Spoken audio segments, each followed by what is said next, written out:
উনি কিন্তু আমাকে বিভ্রান্ত করছেন। তারেক রহমান সাহেবের কথাটা পরে আসি। না আমি লজ্জিত ছিলাম না, কারণ প্রথমে উনি গুম হয়েছে এত 100% শিওর হয়ে বলছেন যে বাংলাদেশের মানুষই তা জড়িত। তো আমাদের গুম খুনের এরকম বহু ঘটনা ঘটেছে যেগুলার তারা তদন্তই করতে চায় না, বরঞ্চ যারা গুম হয়েছে তাদের পরিবারের উপর গিয়ে প্রেসার দেয় পুলিশ। আওয়ামী লীগের তো কিছু যায় আসে না, 17 বছর ধরে বিনা ভোটে আছে বাংলাদেশ সরকার, না যে গিয়া হুট করে বিচার করে 2 দিনে সাজা দিয়া ফাঁসি দিয়ে দিল। আপনারা দেখেন ক্যামেরার সামনে ছবি, আপনার ভিতরে কি কথা হয়েছে এটা আপনি দেখে আসছেন। শামা ওবায়দ, আপনার কাছে আসতে চাই, আসলে আপনারা রাজনীতি করেন, আসলে একজন সংসদ সদস্য যে দলেরই হোক খুন হয়েছেন তিনি বিদেশের মাটিতে, সেটি অবশ্যই অনেক উদ্বেগজনক, দুঃখজনক। কি বলবেন এই বিষয়টি? আরেকটি বিষয় হচ্ছে যে বিএনপি মহাসচিব বলেছেন যে সংশয় থাকতে পারে দুর্নীতির বিষয়ে। ধন্যবাদ আপনাকে, আমার সহ আলোচকদেরকে শুভেচ্ছা জানাচ্ছি। আইন প্রণেতা বা আইন প্রণেতা কি না, মানে আক্ষরিক অর্থে আইন প্রণেতা নাকি অ্যাকচুয়ালি আইন প্রণেতা, সেটা পরে আসি। বাংলাদেশে একজন নাগরিক অবশ্যই বিদেশের মাটিতে খুব নর্মালভাবে যে তাকে গিয়ে খুন হয়েছেন বা অ্যাক্সিডেন্টে, সেটা কিন্তু না। প্রথমে উনি গুম হয়েছেন, কারণ প্রথমে গুম হয়েছে এই জন্য বলছি যে কারণ প্রথমে উনি যখন নিখোঁজ হলেন, ওনার ফ্যামিলি মেম্বাররা যখন তাকে খুঁজছে তখন কিন্তু ব্যাপারটা পরিষ্কার না যে উনি খুন হয়েছেন বা ওনার কি হয়েছে। তারপরে কলকাতার মানে প্রশাসনের মাধ্যমে আমরা জানতে পারলাম তাদের যে উনি আসলেই খুন হয়েছেন। এখন অবশ্যই এইটা স্বরাষ্ট্রমন্ত্রী কিন্তু একটা কথা বলেছেন, বাংলাদেশের স্বরাষ্ট্রমন্ত্রী বলেছেন যে উনি খুব পরিষ্কারভাবে বলেছেন কলকাতার কেউ এটাতে জড়িত নয়, বাংলাদেশের লোকজনই তাকে খুন করেছে। এটা পরিষ্কারভাবে আমি সকালে শুনলাম উনি প্রেস কনফারেন্সে বলেছেন। তার মানে স্বরাষ্ট্রমন্ত্রী যা বলছেন তার চেয়ে বেশি উনি জানেন। যদি জানেন, কারণ উনি যখন এত 100% শিওর হয়ে বলছেন যে বাংলাদেশের মানুষই তা জড়িত, তাহলে উনি আরও বেশি জানেন যে কারা জড়িত। সুতরাং বিএনপির মহাসচিব অবশ্যই বলতে পারে, কারণ উনি দলের মহাসচিব বা ওনার ঝালকাঠিতে এই আনোয়ার আজিম ঝিনাইদহতে আনোয়ার আজিম সাহেব ওনার বাড়ি, ওনার নির্বাচনী এলাকা, ওখানকার লোকজন আছে। সো এখানে বিএনপির মহাসচিবের বক্তব্য এখানে সেকেন্ডারি। ফার্স্ট বক্তব্য হচ্ছে সরকার কি বলছে, বাংলাদেশের সরকার কি বলছে। বাংলাদেশের সরকার বলছে যে বাংলাদেশের লোকজন এখানে জড়িত। তাহলে বাংলাদেশের সরকার যা বলছে তার চেয়ে বেশি তথ্য তারা রাখে। এবং যেটা আজকে আমরা দেখলাম যে আনোয়ার আজিম সাহেবের সন্তান এসে ক্যামেরার সামনে কান্নাকাটি করছে, আপনারাও দেখেছেন, আমরা দেখেছি। অবশ্যই তার বাবা মারা গেছে, তাই জানতেই চায় যে কে খুন করেছে। এবং সেইটা যদি সরকারের এটা প্রাইমারি দায়িত্ব যে আগে বের করা যে খুনটা কারা করেছে, কেন খুন হয়েছে। যখন কেন উত্তর পাবেন তখন কারা করেছে সেটাও নিশ্চয়ই পাবেন। তা এখন সেটা তো সরকারের উপরেই বর্তায়। তাদের দলের লোক বিদেশের মাটিতে গিয়ে খামাখা তো নিশ্চয়ই খুন হয় নাই। এই যে বিএনপি এতগুলা লোক, সরকার যদি চায় সেটা পারে। সরকার 2 মাসও বের করতে পারে, 2 দিনেও বের করতে পারে, 2 মাসে বিচারও করতে পারে, 2 দিনেও বিচার করতে পারে, আবার 10 বছরে চলে যাবে। সাগর রুনির হত্যার কেসের মতো বিভিন্ন কেস যে ইনভেস্টিগেশন রিপোর্টে জমা হবে না। এই বিভিন্ন ধরনের ঘটনা তো বাংলাদেশে ঘটছে।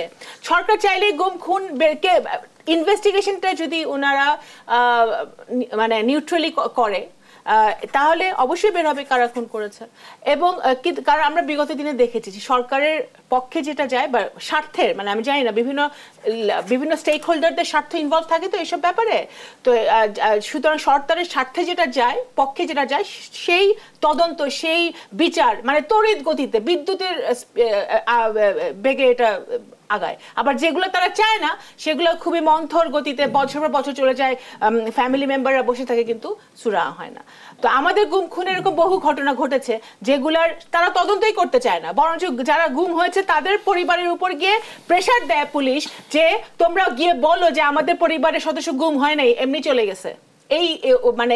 এই ধরনের প্রেশার দেয়। সুতরাং আমরা আশা করব যে এই দেশের নাগরিক, উনি কতটুকু আইন প্রণেতা, কারণ এই পার্লামেন্ট একটা বৈধ পার্লামেন্ট না সেটা আমি বাদ দিলাম, কিন্তু এই দেশের নাগরিক অন্য দেশে গিয়ে নৃশংসভাবে হত্যা হয়েছে, সেটার একটা সুষ্ঠু তদন্ত হওয়া উচিত। এবং এটা কারা করেছে, স্বরাষ্ট্রমন্ত্রীর কথা অনুযায়ী অবশ্যই সরকারের কাছে যা তারা বলছে তার চেয়ে অনেক বেশি তথ্য আছে, সুতরাং এগুলো বের করা উচিত। আওয়ামী লীগের তো কিছু যায় আসে না, 17 বছর ধরে বিনা ভোটে আছে, স্যাংশন দিলেই কি তাদের জন্য, না দিলেই কি, ওদের ভোট লাগে না, কিছু লাগে না, আছে সরকার। এখন আমি আপনাকে বলি, as a citizen of this country, আমি বিএনপি করি সেটা ভুলে যান, আপনি আজিজ সাহেব এখন দায়িত্বে নাই, বাট উনি সেনাপ্রধান ছিলেন।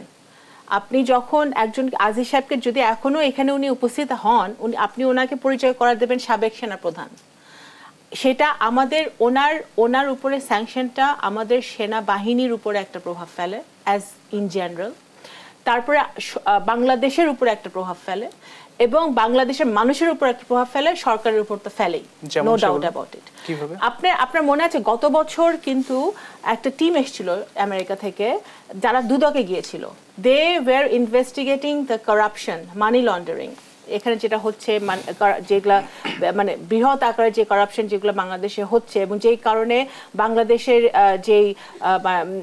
বাংলাদেশের সাথে অন্যান্য দেশের যৌথ উদ্যোগে যে প্রজেক্টগুলো হচ্ছে, তাদের ইনভেস্টমেন্টের যে প্রজেক্টগুলো হচ্ছে বিভিন্ন দেশে, সেই প্রজেক্টগুলো ক্ষতিগ্রস্ত হচ্ছে এই দুর্নীতির কারণে, এই মানি লন্ডারিং এর কারণে। একটা টিম এসে তারা বিভিন্ন জায়গায় কথা বলেছে, দুদকেও তারা গিয়েছিল। এইটার প্রভাব এখন আপনারা দেখতেছেন। এখন একটা প্রসেস লাগে, এটা তো আর বাংলাদেশ সরকার না যে গিয়া হুট করে বিচার করে 2 দিনে সাজা দিয়া ফাঁসি দিয়ে দিল। এখানে তার একটা প্রসেসের মধ্য দিয়ে যুক্তরাষ্ট্রে যখন স্যাংশন যে কোনো দেশে দেয়া যায়, আর আমি প্রভাব পড়তে পারে, অবশ্যই নেতিবাচক প্রভাব পড়তে পারে, কারণ শুধু উনি বা ওনার পরিবার এখন যুক্তরাষ্ট্রের স্যাংশন হয়েছে। প্রথম কথা, ওনার আজিজ সাহেবের পরিবারও কিন্তু যুক্তরাষ্ট্রের সাথে অ্যালাইন্ড যে দেশগুলা, ওই দেশগুলোতে তাদের ভিসা পাইতে এখন সমস্যা হবে, first of all. Second of all, আর্মিতে যারা এখন আমাদের কাজ করছে, আর্ম ফোর্সেসে বিভিন্ন পর্যায়ে, তাদের পরিবার জন্য এক নেতিবাচক ব্যাপার ঘটবে। হ্যাঁ, তারাও এখন আই এম শিওর তারা শঙ্কায় আছে, ঠিক আছে। এখন সবচেয়ে বড় কথা, ওনাকে দেওয়া হয়েছে ওনার কারাপশনের কারণে, উনি ওনার পাওয়ারটা খাটিয়ে উনি এবং ওনার পরিবার যা যা করেছে বাংলাদেশে, সেই কারণে ওনার স্যাংশনটা হয়েছে। এবং সেটা কিন্তু এখানে একজনকে দিয়েছে প্রতীকী, আমি মনে করি আজিজ সাহেবকে দেওয়া এটা প্রতীকী, একটা ভীতি তৈরি হবে, এবং ভীতি তৈরি হওয়াটাই স্বাভাবিক।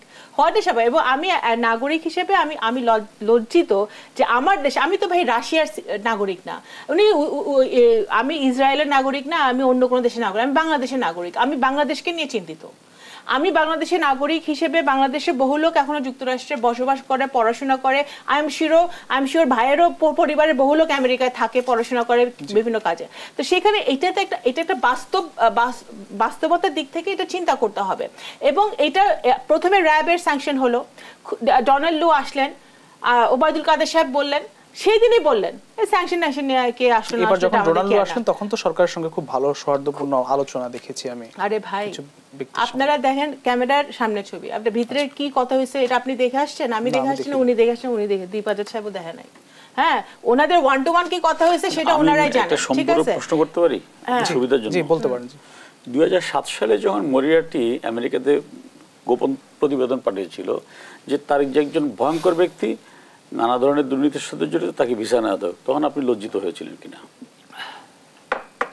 এটা যদি প্রমাণ সহ, কারণ আজিজ সাহেবকে যে স্যাংশন দিয়েছে তাদেরকে প্রমাণ, উইকিলিক্সের সমস্ত তথ্যে প্রমাণগুলো বাংলাদেশের সমস্ত জাতীয় দৈনিকে তো এটাও আসছে, আপনারা পাত্তা দিচ্ছেন না।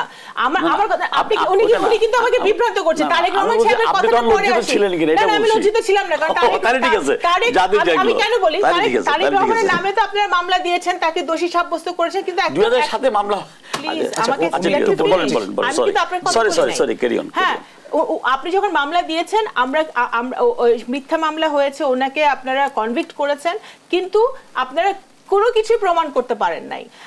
আবার যেই জাজটা ওনাকে খালাস করেছিল একটা কেসে, সেই জাজকে আপনারা বাংলাদেশ থেকে বিতাড়িত করেছেন। সুতরাং আপনাদের গোড়াদিত গলদ, আপনারা তো একটা মামলা দেন সেটাও মিথ্যা, সেটার বিচার করেন সেটাও ঠিকমতো হয় না, তো সুতরাং আলটিমেটলি কেউ বিশ্বাস করে না ওই ঘটনা। সুতরাং আপনি আজিজ সাহেবের ঘটনায় তারেক রহমানের 2007-এর ঘটনা আইনা এটাকে ঘোলাটে করার চেষ্টা করি না, এই রাজনীতি থেকে বিরত থাকেন।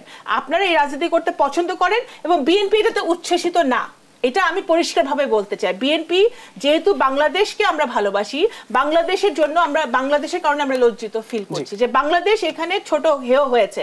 আমাদের সেনাবাহিনী যেখানে, এখানে শুধু সেনাবাহিনী না, আমি এখানে আরেকটা কথা বলতে চাই। ডয়েচে ভেলের একটা ভিডিও আমি দেখলাম যেখানে সেনাবাহিনীকে আবার আনা হয়েছে এবং সেনাবাহিনী এবং সেটা আমাদেরকে হেয় করে। কারণ বাংলাদেশের সেনাবাহিনী 1971 সালে, আমি মুক্তিযুদ্ধের সংগঠকের সন্তান, 1971 সাল থেকে এখন আজ অব্দি বাংলাদেশের সেনাবাহিনী প্রত্যেকটি ভালো কাজের সাথে, বাংলাদেশে ভালো কাজের সাথে সেনাবাহিনী জড়িত, স্বাধীনতার সাথে সেনাবাহিনীর সংযুক্ততা আছে, মুক্তিযুদ্ধের সাথে সেনাবাহিনীর সংযুক্ত আছে। এখন সেই সেনাবাহিনীকে মেলাইন হয়েছে সেনাবাহিনীর এবং এই ধরনের কাজগুলাতে আজিজ সাহেবের এই ঘটনা তো নতুন না।